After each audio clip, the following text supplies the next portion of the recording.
जय श्री राधे कृष्ण। जीवित पुत्रिका का व्रत हर साल आश्विन मास के कृष्ण पक्ष की अष्टमी तिथि को रखते हैं। गंधर्व राजकुमार जिमुतवाहन के नाम पर ही इस व्रत का नाम जीवित पुत्रिका रखा गया है। इसे जितिया व्रत के नाम से भी जाना जाता है।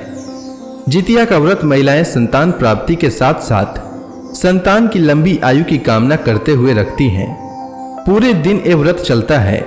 इतना ही नहीं बल्कि हर व्रत में जितिया व्रत को सबसे ज्यादा कठिन माना जाता है। जितिया व्रत में महिलाएं अपनी संतान के लिए निर्जला और निराहार व्रत रखती हैं। इस साल जितिया व्रत की शुरुआत 17 सितंबर से हो जाएगी और 19 सितंबर तक चलने वाली है।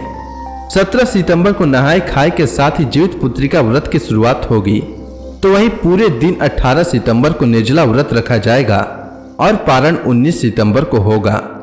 संतान की प्राप्ति और उनकी लंबी आयु के लिए जीवित पुत्रिका का व्रत रखा जाता है।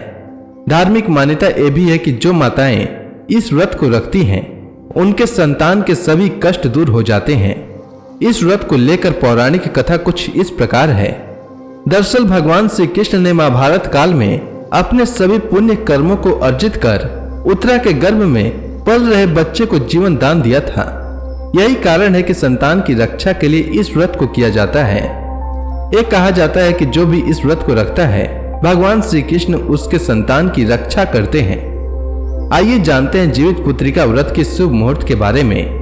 तो 18 सितंबर 2022 को जीवित पुत्रिका व्रत रखा जाएगा। 17 सितंबर को दोपहर 2:15 से अष्टमी तिथि का प्रारंभ होगा और 18 सितंबर की दोपहर 4:32 पर अष्टमी तिथि की समाप्ति होगी। धार्मिक मान्यता है कि व्रत के लिए उदया तिथि मान्य होती है, इसलिए जीवित पुत्रिका व्रत 18 सितंबर को रखा जाएगा।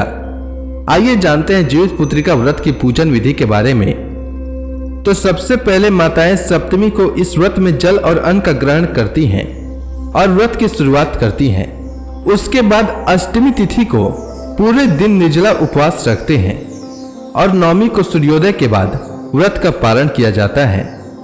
जितिया के दिन सुबह उठकर स्नान आदि करके सबसे पहले सूर्य नारायण की प्रतिमा को स्नान करवाना चाहिए। उसके बाद दीप आदि से आरती करनी चाहिए। उसके बाद सात्विक चीजों का भोग लगाना चाहिए और जिमुतवाहन भगवान की विधिवत पूजा करनी चाहिए। साथ ही उनसे अपने पुत्र की लंबी आयु के लिए प्रार्थना करनी चाहिए। इसके साथ ही जीवित पुत्रिका व्रत की कथा का पाठ या श्रवण करना चाहिए। इसके बाद पूरे दिन निर्जला उपवास रखते हुए नवमी को सूर्योदय के बाद व्रत का पारण करना चाहिए। अब आइए जानते हैं जितिया व्रत के पारण तिथि और विधि के बारे में। तो जीवित पुत्रिका व्रत या जितिया व्रत का पारण अगले दिन नवमी तिथि को किया जाता है।